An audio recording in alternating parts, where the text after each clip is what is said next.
Thanks for having me.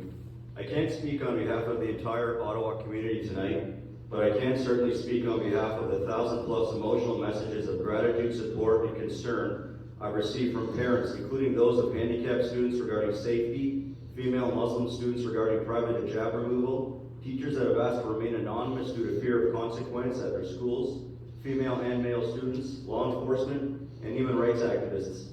These emotions leave an impact, and I tell you this because it's important to me that you understand that I'm coming to you tonight from a place of sincerity and empathy, not hostility, bigotry, transphobia, or any of the other labels that have been hurled my way. And make no mistake, there have been repercussions in my personal life from it. The current bathroom inclusion policy allows for anyone to self-identify at any point in time and immediately gain access to these unsupervised bathrooms and change rooms. To pretend that this policy isn't being or cannot be abused for ulterior motives, and to ask parents in this community to ignore that fact and simply accept the policy as is without discussion is a lot to ask. All community members, gay, straight, trans, non-binary, we all make up the population, and there are individuals among us with bad intentions, with mental illnesses, and with a lack of judgment, all of whom could easily take advantage of a policy like this as they see fit. I have had accounts from parents about incidents that have left their daughters feeling unsafe and their personal space violated. To ask parents to accept this added risk the policy adds without being involved is a tremendous overstep. Unfortunately, the issue of safety is looking even worse than I originally realized, as I've had teachers who have reached out to me to let me know that in their own union has gone so far as to advise them to not even go into the bathrooms for their own safety.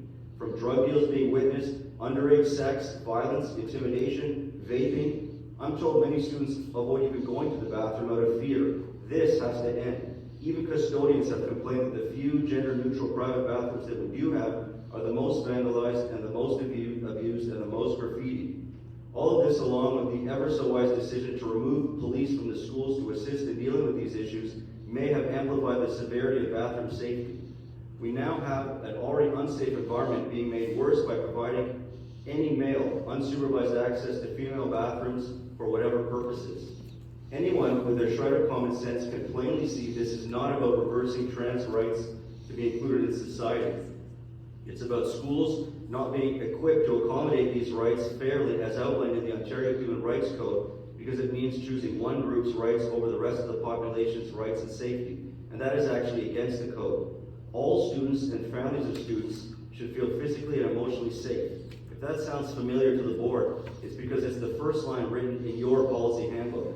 So in conclusion, I'd like to say the only way to abide by the current version of the Ontario Human Rights Code and also solve most, if not all, of the other appalling safety problems in the bathrooms that predate this policy is for most or all of the bathrooms to be retrofitted with open concept, walk-in main common areas, sinks and mirrors down the middle, fully enclosed, lockable stalls down the sides.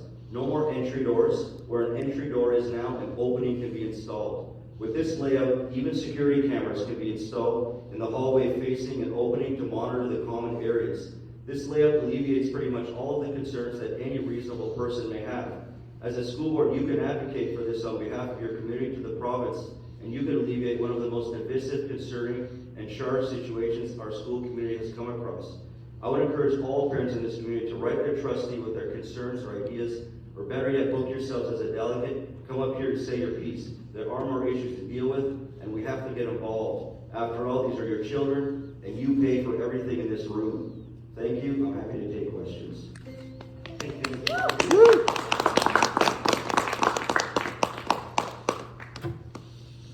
Any questions? I see no questions. Thank you. Okay, thank you. I'm now looking for Mr. Shannon Boshi.